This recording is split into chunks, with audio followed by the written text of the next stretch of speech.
नमस्कार एवरीवन। क्या आपको भी लगता है कि आपके बच्चे कहना नहीं मानते, बहुत ज्यादा गुस्सा करते हैं, चिड़चिड़े से रहते हैं और एज अ पेरेंट आपको कोई वैल्यू ही नहीं करते? तो जी हाँ, पिछले कई केस स्टडीज में मुझे ऐसा सुनने को मिला।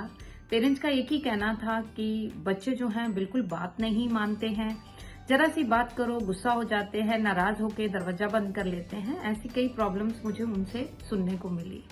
तो क्या वास्तु यहाँ रोल प्ले करता है? तो जी हाँ, वास्तु यहाँ रोल प्ले करता है। वैसे तो हम पेरेंट्स जो होते हैं ना, अपनी सहूलियत के हिसाब से पहले बच्चों के साथ डील करते हैं। जैसे बच्चे जब छोटे होते हैं तो अपनी कन्वीनियंस के हिसाब से, अपनी जरूरतों के हिसाब से हम उन्हें मोबाइल हाथ में दे देते हैं। और जब वही बच्चा थोड़ा बड़ा होके 24 घंटे मोबाइल की एडिक्शन में पड़ता है तो हमें परेशानी होने लग जाती है। तो यहाँ मेरी सबसे सजेशन है कि जब बच्चा छोटा है तो कुछ रूल रेगुलेशंस होने चाहिए, क्योंकि ये टेक्नोलॉजी आपको एडवांस तो बहुत करती है बट कहीं ना कहीं एडिक्शन भी दे देती है। तो चलिए वास्तु के हिसाब से अब ऐसे फ्लॉज ढूंढते हैं जो बच्चों के क्रोधी होने के, बच्चों की एग्रेशन के, उनके चिड़चिड़ा होने के, आपकी बात ना मानने के लिए रिस्पॉन्सिबल हो सकते हैं। तो यहाँ सबसे पहला रोल आता है एंट्रेंसेस का। देखिए, वास्तु में कुछ ऐसी एंट्रेंसेस हैं जो इस तरह का बिहेवियर पैटर्न घर के सदस्यों में दे देती हैं और स्पेशली बच्चों में दे देती हैं।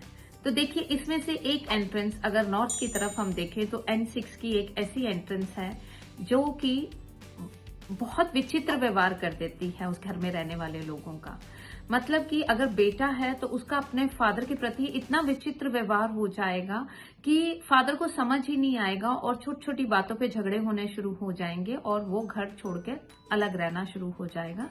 अब N6 की बात करें तो इसके देवता हैं भुजंग, जिन्हें सर्प माना गया है। तो जिस तरह से सांप का डंक होता है, ऐसी बातें होती हैं उन लोगों में। तो N6 की एंट्रेंस इसके लिए रिस्पॉन्सिबल हो सकती है। अब आ जाइए ईस्ट की तरफ। ईस्ट में एक एंट्रेंस होती है E5 की, जो कि सूर्य की एंट्रेंस है।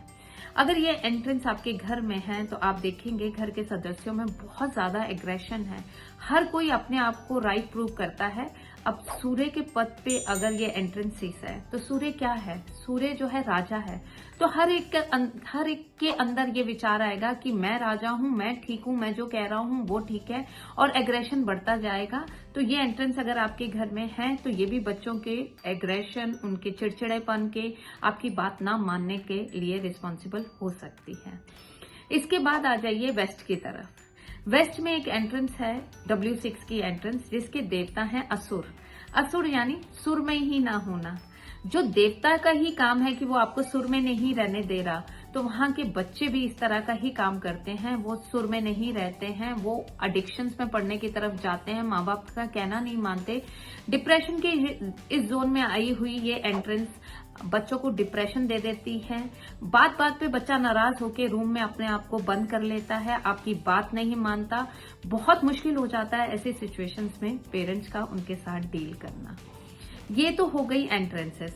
अब बात करते हैं, कहीं बच्चा कहीं ऐसी जगह तो नहीं सो रहा जहां पे उसकी लाइफ में मतलब एग्रेशन बढ़ रहा हो। देखिए, बहुत लोग ऐसा बोलते हैं कि नॉर्थ वेस्ट में बेडरूम हो सकता है, बट मेरा ऐसा मानना है कि नॉर्थ वेस्ट का जो प्लैनेट रूल करता है वह मून खुद ही 15 दिन बहुत घटता बढ़ता रहता है। तो इस डायरेक्शन में अगर बच्चों का बेडरूम होता है तो उनकी लाइफ में बहुत ज्यादा मूड स्विंग्स हो जाते हैं, बहुत ज्यादा मूडी हो जाते हैं। एट टाइम्स बहुत अच्छे रहते हैं, एट टाइम्स आपके साथ बहुत नेगेटिव बिहेव करते हैं।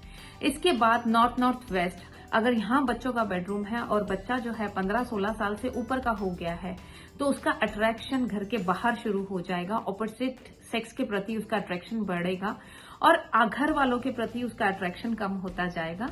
ऐसा बहुत सारे केसेस में मैंने पाया। अब इसके बाद एक डायरेक्शन और आती है, वो है ईस्ट साउथ ईस्ट।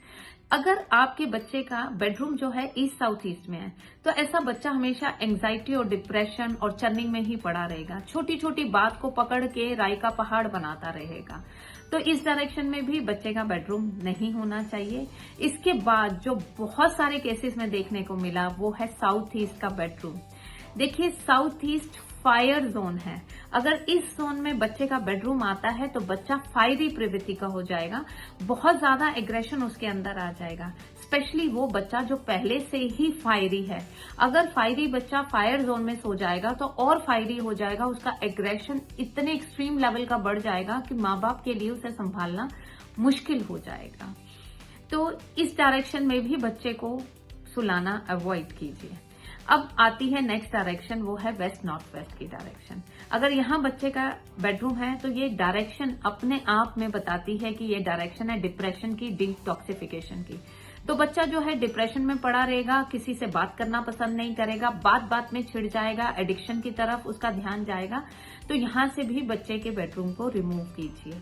अब जिन एंट्रेंसेस की मैंने आपसे बात की थी, उनका क्या ट्रीटमेंट है? अगर आपके घर में N6 की, E5 की या W6 की एंट्रेंस है, इनको ट्रीट करने का क्या तरीका है? देखिए, N6 की एंट्रेंस है तो वहां आप ब्लू कलर की टेप लगा सकते हैं या फिर भी एल्युमिनियम स्ट्रिप से भी आप उसे ट्रीट कर सकते हैं। अगर ईस्ट की तरफ आपकी एंट्रेंस है जो कि सूर्य का पद है तो वहां पे आप ग्रीन कलर की टेप से उसे ट्रीट कर सकते हैं। और यही अगर W6 की एंट्रेंस है तो वहां आप व्हाइट कलर की टेप से उसे पूरी तरह से बैलेंस कर सकते हैं।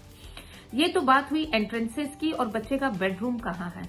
इसके साथ साथ दो बहुत सेंसिटिव जोन्स जो वास्तु में माने गए हैं और एक दूसरे से बिल्कुल 180 डिग्री पे हैं, वो है नॉर्थ ईस्ट और साउथ वेस्ट। देखिए, north east clarity of mind और फोकस की डायरेक्शन है। जब इस डायरेक्शन में रेड कलर आ जाएगा या किचन आ जाएगी, किचन का बर्नर आ जाएगा, जनरेटर, इन्वर्टर, फायर का किसी भी रूप में फायर यहाँ आ जाएगी तो दिमाग में ही आग लगी रहेगी और इंसान ना चाहते हुए भी बहुत क्रोधी स्वभाव का हो जाएगा। उसे समझ ही नहीं आएगा उसे किस बात पे कैसे रिएक्ट करना है, क्योंकि क्लैरिटी ऑफ माइंड बिल्कुल खत्म हो जाएगा और उसके दिमाग में हमेशा आग लगी रहेगी।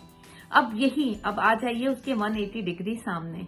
अगर साउथ वेस्ट में फायर आ गई या साउथ वेस्ट में किसी भी तरह से इन्वर्टर, किचन का बर्नर, ऐसी कोई भी चीज आ गई तो क्या होगा कि आप साउथ वेस्ट की डायरेक्शन रिलेशनशिप की डायरेक्शन है, आपके रिलेशंस खराब होने शुरू हो जाएंगे।